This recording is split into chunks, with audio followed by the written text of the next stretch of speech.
एक भीषण महामारी की तरह फैला हुआ रोग है जिसे हस्त क्रिया कहते हैं, अंग्रेजी में जिसे मास्टरबेशन कहते हैं। इस हस्त क्रिया के द्वारा आगे चल करके वो नितांत नपुंसकता को प्राप्त हो जाता है। अब चिड़चिड़ा स्वभाव हो गया, एकदम निराश हताश उदास, अब क्या करें, शरीर नष्ट कर दें, वो डिप्रेशन में पहुंचने लगे। हस्त क्रिया से संपूर्ण शरीर ढीला, फीका, दुर्बल, कमजोर और रोगों का प्रादुर्भाव होने लगता है।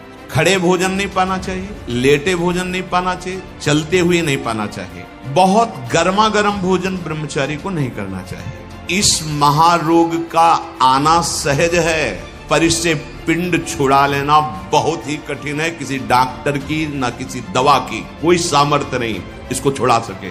बहुत गौर से सुनना, और प्रायः इसको बहुत हल्के में लेकर के अपने जीवन को नष्ट किया जा रहा है। चाहे पुत्र हो या पुत्री, शिष्य हो या शिष्या, उसको ये बात समझावें कि ब्रह्मचर्य ही आपको लौकिक पारलौकिक उन्नति दिलाएगा। जैसे आप सुन रहे हो तो आपको एक चोट पहुंचाएंगे शब्द, ये आपको उठाने की कोशिश करेंगे। अगर आपने पकड़ लिया शब्द का सारा तो उठ जाओगे, कोई औषधि नहीं बचा सकती, आप स्वयं बच सकते हो। आप में अभी भगवान ने सामर्थ्य दी। एक भीषण महामारी की तरह फैला हुआ रोग है जिसे हस्त क्रिया कहते हैं, अंग्रेजी में जिसे मास्टरबेशन कहते हैं। इससे बालकों से लेकर के बड़े तक का यह संहार कर रहा है महामारी। कौन सी महामारी? यह हस्त मैथुन, यह हस्त क्रिया। इससे बढ़कर नाशकारी कोई रोग नहीं है। बहुत ध्यान देने योग्य बातें हैं। आज शर्माया जाता है बातें अपने बच्चों से पूछने में, या अपने शिष्यों को उपदेश देने का यही समय नहीं है। उपासना की नींव तो मजबूत होनी चाहिए, तब तो उपासना का महल खड़ा है। कैसी बातें कर, क्रियाएं कर रहे हो, तुम्हें शर्म नहीं आ रही, गंदे आचरणों में उतर रहे, शर्म नहीं आ रही, और उनका निवारण कैसे होना है इस बात के सुनने और बोलने में तुम्हें शर्म आ रही, कैसी मूढ़ता छा रही है।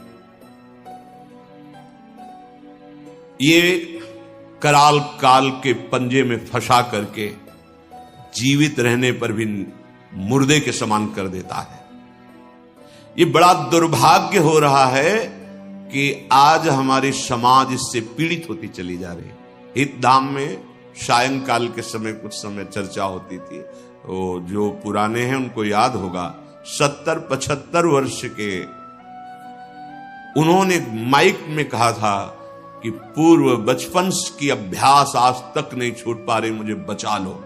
बड़ा आश्चर्य हुआ था कि इतना समय जब इस ब्रह्मचर्य के विषय में चर्चा हुई, उन्होंने सुना तो वो चूंकि कहीं न कहीं पवित्रता हृदय में थी, तो बोल पड़े माइक में खड़े होके कि इतनी आयु है पर मैं ऐसी गलती आज भी करता हूं, अब मुझे बचा लो। इस महारोग का आना सहज है, पर इससे पिंड छुड़ा लेना बहुत ही कठिन है। किसी डॉक्टर की ना किसी दवा की कोई सामर्थ्य नहीं इसको छुड़ा सके। बहुत गौर से सुनना, और प्रायः इसको बहुत हल्के में लेकर के अपने जीवन को नष्ट किया जा रहा है। ये सबसे बड़ी क्रूरता अपने साथ तुम कर रहे हो यदि हस्त क्रिया के द्वारा अपनी जीवनी शक्ति को नष्ट कर रहे हो। आपकी नस नाड़ियों से जीवनी शक्ति निचुड़ रही है, ये तुम्हारा नाश कर देगी। इस क्रिया से जितनी हानि उठानी पड़ती है वो हम वर्णन नहीं कर सकते। ये अनिष्टकारी क्रिया खिलवाड़ में सीख जाते हैं बच्चे। एक 13 वर्ष का बच्चा, कुछ चिन्ह होते हैं जो पहले से गुरुजनों की कृपा साधन करने पर परिचय में आ जाते हैं कि ये स्त्री सहवास से वीरपात हुआ है या हस्त मैथुन से हुआ है। देखा, पहले तो मना किया नहीं, फिर जब और जोर दिया कि भाई इसमें तुम्हें लाभ मिल जाएगा अगर आप स्वीकार करो। हाँ, दिन में 3-3, 4-4 बार बच्चों का काम खिलवाड़, उनको खिलवाड़ लग रहा है। ऐसा लग रहा है कि बहुत अच्छा मार्ग मिल गया जिससे हम सुखी हो जाएंगे। दुर्दशा ये हो गई कि 13 और 14 वर्ष का बच्चा वो इतने बड़े रोग से ग्रसित हो गया कि लघु शंका करते ही जो महान शक्ति उसका पतन। अब न भजन में रुचि, न किसी सेवा में रुचि, पागलों जैसी बात। तुमको समझाया जी क्या स्मृति का लोप हो रहा है, कोई उत्साह नहीं, एक जीवन मृत तुल्य बच्चा है यार, बच्चा, जहां कहीं कोई गुंजाइश नहीं। जैसे अग्नि के ऊपर चला जाए तो कैसे चला जाएगा, एकदम पैर ऐसे ये अवस्था किशोर अवस्था है, ब्रह्मचर्य पूर्ण जो एकदम उछलता हुआ जीवन, तेज, कैसा भी कोई हो। किशोर अवस्था बड़ी सुंदर अवस्था होती है, प्रकाश आता है, क्योंकि उस समय तक गलत संबंध। आज तो किशोर अवस्था प्रारंभ होने से ही ये दुर्दशा, मोबाइल, कुसंग, ये सब बहुत नष्ट कर रहा है, इसे खिलवाड़ समझा जाता है। और दुर्भाग्य की बात कि जो हमारे सलाहकार हैं वो उनको कहते हैं इससे रिलैक्स हो जाओगे। ओ अंग्रेजी का शब्द है वो, हाँ कौन सा, जो भी स्टेशन हो फ्रस्ट्रेशन, बोले उससे मुक्त हो जाओगे, होश में, होश में। ये उन महापुरुषों के वचन है जो ब्रह्माकार वृत्ति में स्थित है। जैसे किसी लकड़ी में घुन लग जाता है और वो खोखली हो जाती है, ऐसे ही शरीर जर्जर हो जाता है। बहुत बहुत सावधानी की जरूरत है। ये मतलब इस हस्त क्रिया के द्वारा आगे चल करके वो नितांत नपुंसकता को प्राप्त हो जाता है। नशों में ऐसा दौर्बल्य, ऐसी कमजोरी आ जाती है कि सहवास के लिए सोचा मात्र खत्म हो गया जी, सहवास की योग्यता खत्म हो जाती, गृहस्थ मार्ग में चलने लायक नहीं रहता, संतान उत्पन्न करने की सामर्थ्य नहीं रहती। बहुत सावधानी की जरूरत है, इसे खिलवाड़ मत समझो। किसी भी औषधि में, किसी भी डॉक्टर में कोई भी ऐसा उपाय नहीं है जो इसे छोड़ सके। आपकी स्वीकृति ही एकमात्र है, सत्संग ही एकमात्र है, भगवत चिंतन, भगवत कृपा ही एकमात्र उपाय है कि इस महान रोग से, और ये वायरल की तरह फैल रहा है, जैसे कोरोना वायरल नहीं था ऐसे फैल रहा है। छोटे छोटे बच्चे जो अभी जानते भी नहीं, वो इतने से संस्कार पड़ रहा है, अच्छा लग रहा है। अब वो जीवन भर, अगर अभी तो नहीं, अभी सुधर जाए, नहीं जीवन भर नहीं रोक सकता, नहीं रोक सकता। या तो सद्गुरु कृपा हो जाए और बहुत शासन हो और वो स्वयं उस शासन को स्वीकार करे तो निकल सकता है, नहीं बड़े बड़े इस महामारी से नहीं निपट सकते। इसके लिए कोई इंजेक्शन नहीं तैयार हुआ अभी तक, ये आप जाओ रोग खत्म। ये स्वयं स्वीकृति में बैठा हुआ महामारी है और ये वायरल की तरह फैल रहा है, नवीन पीढ़ी का सर्वनाश। और कुछ महानुभाव ऐसे हैं कि इसको बता रहे हैं तो नेचुरल है, ये स्वाभाविक है, प्राकृतिक चलता है, ये कोई, अरे सर्वनाश को तुमसे प्राकृतिक बता, स्वाभाविक बता रहे हो, नहीं। बहुत सावधान आप लोग, दुर्भाग्य का निमंत्रण मत दें। ये दुर्भाग्य है, ऐसा दुर्भाग्य है कि आपकी दिनचर्या ही नहीं हो सकती। कभी भी व्यभिचारी की एक जैसी दिनचर्या बहुत काल तक नहीं हो सकती। 2-4 दिन प्रयास करेगा, गिर जाएगा। ब्रह्मचर्य कभी भी दिनचर्या में फर्क नहीं पड़ने देगा, चाहे जैसी स्थिति हो, चाहे जैसे शरीर नहीं उठ पा रहा तो उसका चिंतन भागवती होने लगेगा। इसलिए सामान्यता, जिसे हम बहुत सरल समझ रहे, बहुत सुख समझ रहे, इसको आप सावधानी पूर्वक बहुत ध्यान दीजिए। बहुत ध्यान का इसलिए विषय है कि ये नींव है हमारे अध्यात्म की, हमारे परमार्थ की। शरीर के भीतर बताया था कल भी, एक मनोवाह नाम की नाड़ी है। इस नाड़ी का कार्य है मथानी जैसे नहीं, दो दूध दही का मंथन करे तो मक्खन निकाल देती है, ये इतनी चिंतन से गर्म हो जाती है नाड़ी, तो वीर पूरे शरीर के रक्त के साथ है। उसी से आपकी हड्डियां मजबूत होती हैं, उसी से आपका शरीर बलिष्ठ होता है, उसी से आपके मन को पवित्र विचारों में चलने की सामर्थ्य मिलती है। ये जो कहते हैं ना कि हम नहीं चल पा रहे हैं, हम भजन नहीं कर पा रहे हैं, आप कमी को पहचानिए। शरीर के भीतर जो मनोवाह नाम की एक नाड़ी है, ये मंथन कार्य करती है। जे ही आप कामासक्त हुए, चिंतन किए, तो पूरे शरीर से, जैसे दही के मंथन से वो घृत निकाल ले, वैसे ये मनोवाह नाड़ी काम करती है। वो पूरे शरीर की नस नाड़ियों से आपके जो वीर शक्ति उसको एकत्रित कर लेती है, चाहे शरीरधारी कोई भी हो, स्त्री हो पुरुष कोई भी हो, उसको एकत्रित कर लेती है। पूरी नस नाड़ियां कांप उठती हैं जब उसका आकर्षण, वो आप समझ नहीं पा रहे, वो आप समझेंगे ऐठन हो रही है आप ऐसे, वो पूरे नस नाड़ियों को निर्जीव कर रही, शक्तिहीन कर रही है। सिर से पैर तक हर अंग हिल जाता है।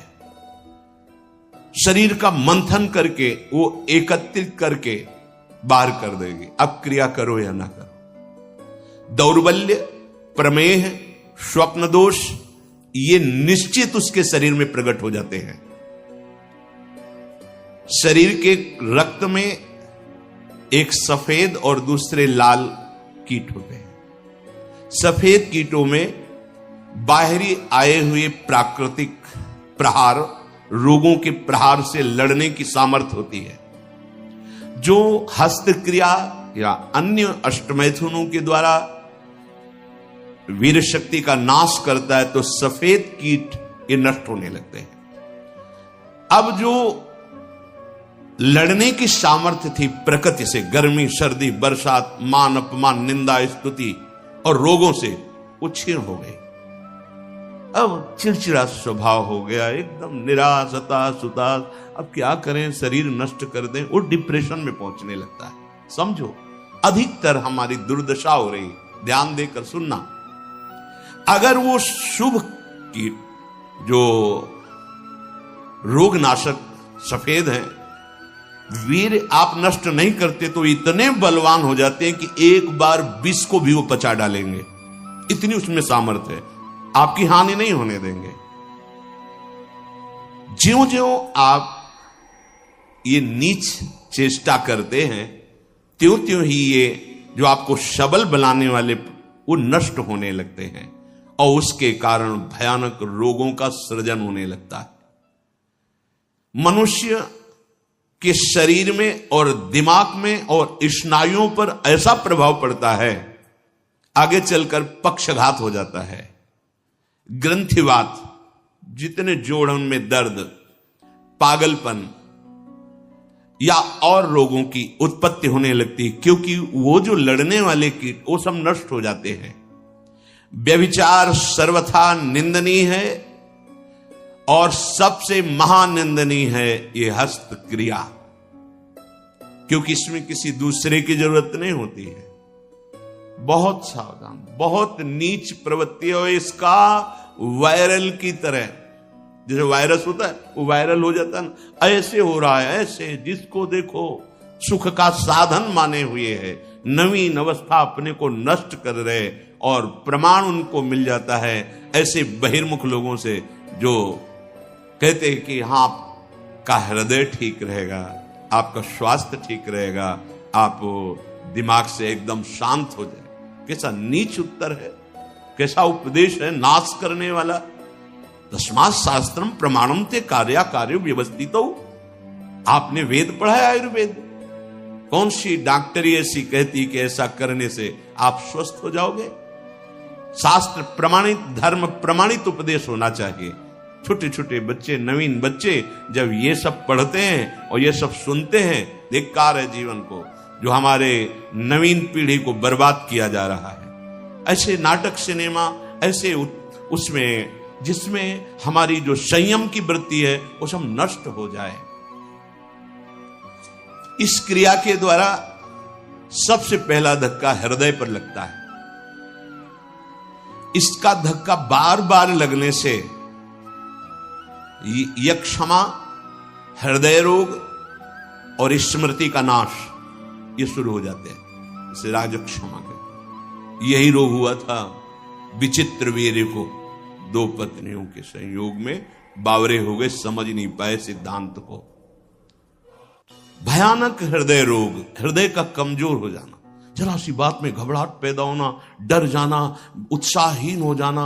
है क्या बात है, एकदम कोई बात नहीं, बेमतलब कल्पना में पर, ये आपके ब्रह्मचर्य नाश का लक्षण है। ऐसा अभागा मनुष्य जीता हुआ भी मृत्यु तुल्य है। मस्तिष्क में बिजली की तरह इसका प्रभाव पड़ता है ब्रह्मचर्य नाश का। वो एकदम क्षीण करता चला जाता है। याददाश्त नष्ट हो जाना, शरीर में एक अजीब सी पीड़ा होना, खाली खालीपन महसूस होना, सुबुद्धि का पूर्ण रूप से ह्रास हो जाना, प्रतिभा न रह जाना, तेज न रह जाना, उत्साह न रह जाना और पागल सा व्यवहार होना, यह शुरू हो जाता है ब्रह्मचर्य नाश से। मस्तिष्क कमजोर होते ही आंखों की ज्योति लड़खड़ा जाती है। ऐसे देखें, अवस्थागत बात अलग। अभी ब्रह्मचर्य रह करके आप देखो, ये तो प्राकृतिक नेत्र हैं, आपके दिव्य नेत्र खुल जाएंगे। कान में सुनने की शक्ति, दांत के मसूड़ों का फूल करके दांतों को जो रोकने की शक्ति, शरीर की शक्ति, ये सब नष्ट हो जाती है, क्योंकि ब्रह्मचर्य सबका आधार है। बहुत जल्दी बाल झड़ना, बाल पकना, जैसे राजा के नष्ट होने पर संपूर्ण सेना बंदी बना ली जाती है, ऐसे ही शरीर का राजा है ब्रह्मचर्य वीर्य। इसके नष्ट होने पर हर इंद्रिय, हर नस नाड़ी पराजित हो जाती है। आंख, नाक, कान, जिह्वा, वाणी, पैर, त्वचा, आंते और इंद्रियां, ये सब असमर्थ होने लगती है। पाचन शक्ति पर बहुत बुरा प्रभाव पड़ता है। अब ये नाश नहीं तो और क्या है, जीते जी नाश है। हस्त क्रिया से संपूर्ण शरीर ढीला, फीका, दुर्बल, कमजोर और रोगों का प्रादुर्भाव होने लगता है।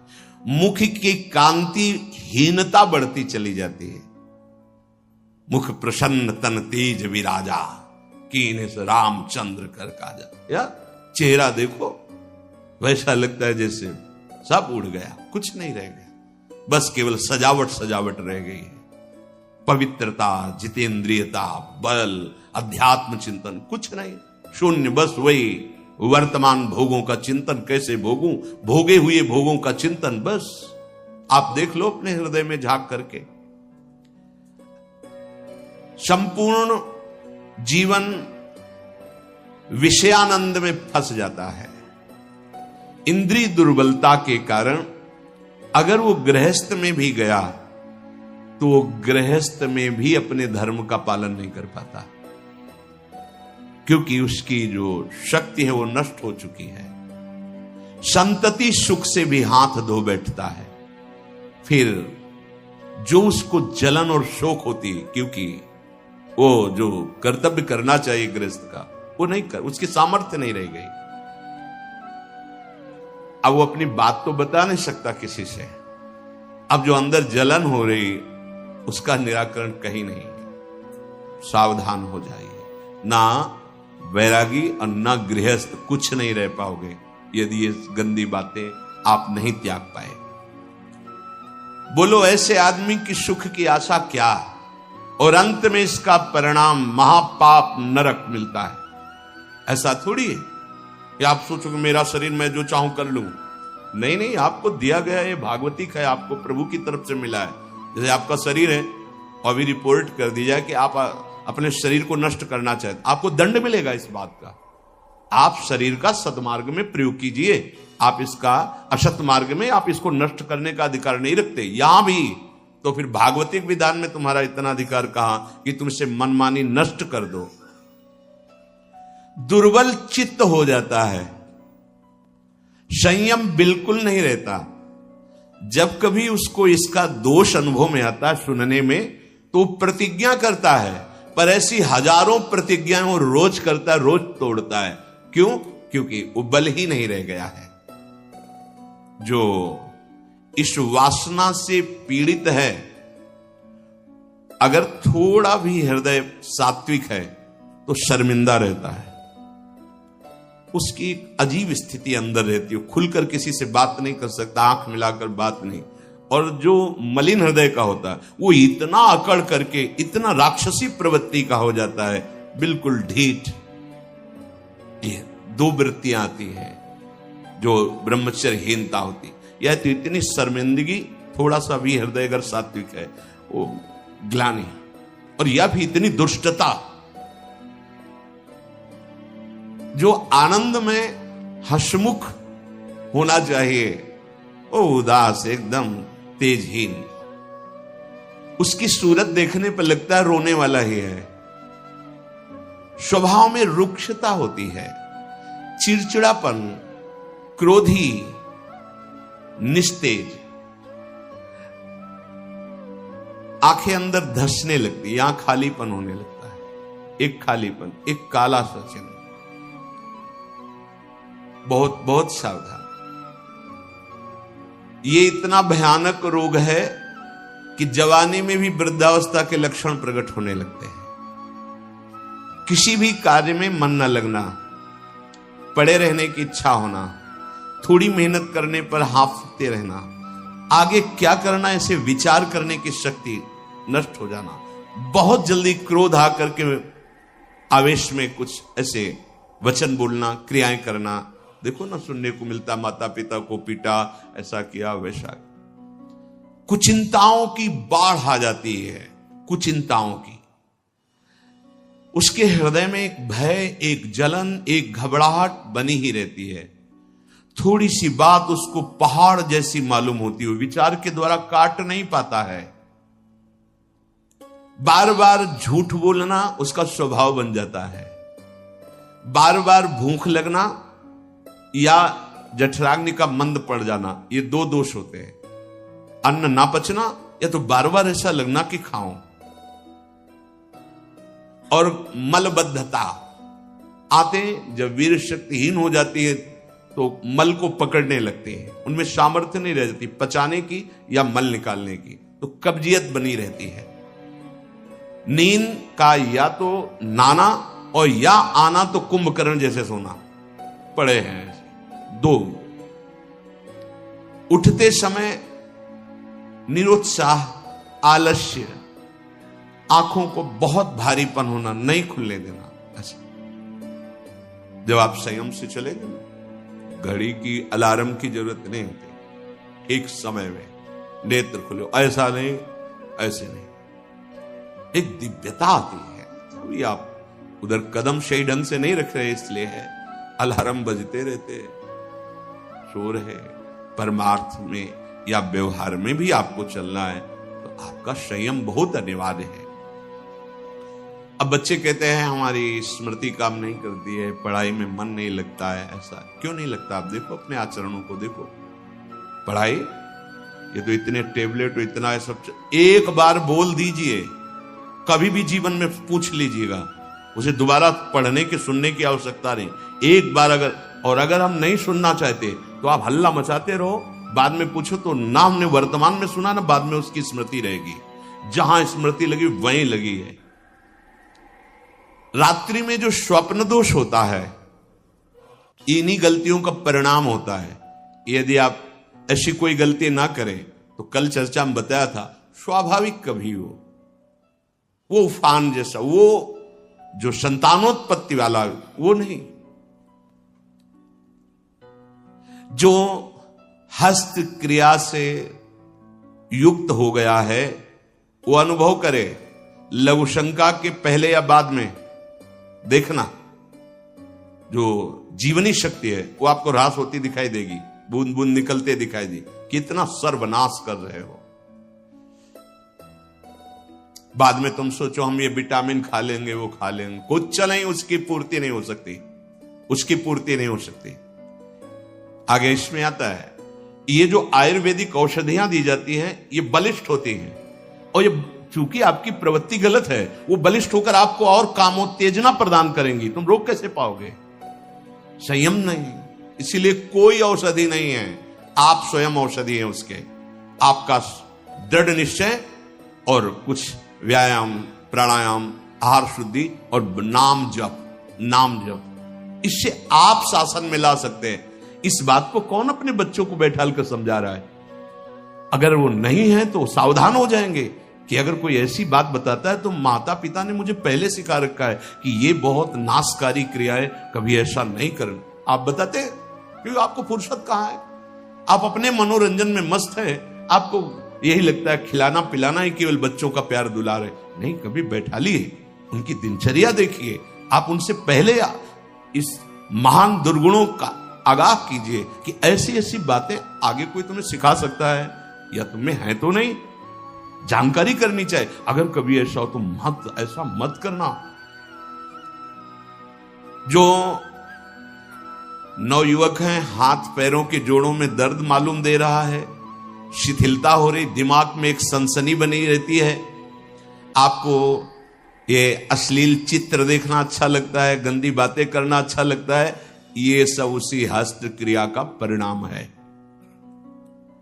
जिनको बार बार एक स्वाभाविक लघु शंका लगती, एक बार बार ये आपका लक्षण है कि आपने ब्रह्मचर्य का नाश बहुत अच्छे से किया है। कोई भी हो, गृहस्थ हो, विरक्त हो, कोई भी हो, हाथ पैर में कंपन होना, चेहरे पे मुहासे उभर आना, एकदम उठ के खड़े हुए अंधकार सा छा जाना, स्मरण शक्ति का लोप हो जाना, चित्त का अत्यंत चंचल रहना, दुर्बलता, प्रतिज्ञा पूरी ना करना, कोई भी कार्य पूरा ना करना, दिमाग में हर समय गुस्सा गर्मी छाना, नेत्रों में जलन होना, क्षण में गुस्सा क्षण में शांत, माथा, कमर, मेरुदंड, छाती, इनमें दर्द होना। ये बिल्कुल ध्यान से सुन लीजिए। रीढ़ की हड्डी झुकाकर बैठने में आराम महसूस करना, ये सब उसी ब्रह्मचर्य नाश के लक्षण है। ब्रह्मचर्य आपको ऐसे बैठने ही नहीं देगा। तो देखो जरा सी एकाग्रता का आएगा तो बिल्कुल सावधान। अरे महान शक्ति है। मुख से दुर्गंध और शरीर से दुर्गंध आने लगती है जो अपनी इस ब्रह्मचर्य शक्ति का नाश करता है। दुर्गंध युक्त शरीर हो जाता है। नाक के किनारे ऐसी हल्की हल्की झाई आने लगती है, ऐसे यहां हल्की हल्की झाइयां पड़ने लगती, काले दाग जिन्हें कहते हैं, ये चिन्ह है ब्रह्मचर्य का नाश करने की। आवाज में कोमलता नष्ट हो जाती है, रुक्षता आ जाती है, स्वभाव में अप्रिय स्वभाव बन जाता है। कोई भी तुम्हारे पास बैठना नहीं चाहेगा, वही बैठेगा जो तुम्हारे लक्षणों से युक्त होगा।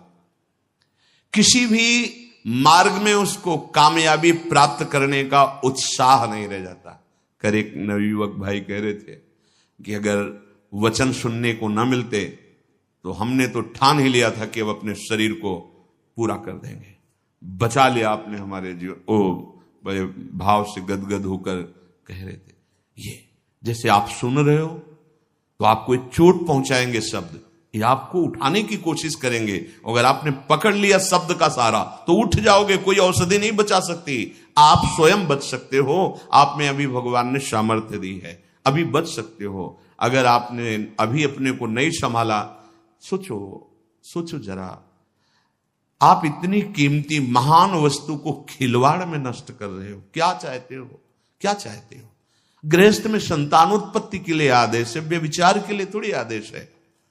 प्रत्येक माता पिता गुरु बड़े जनों को ये कर्तव्य का पालन करवाने के लिए चाहिए कि उनको अपने पास बैठा ले, चाहे पुत्र हो या पुत्री, शिष्य हो या शिष्या, उसको ये बात समझावें कि ब्रह्मचर्य ही आपको लौकिक पारलौकिक उन्नति दिलाएगा।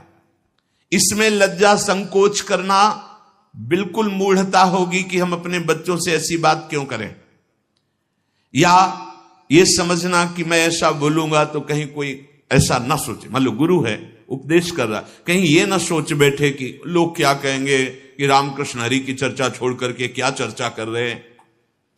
शरीरम व्याधि मंदिरम ये तभी बनता है जब आप ब्रह्मचर्य का नाश करते हैं।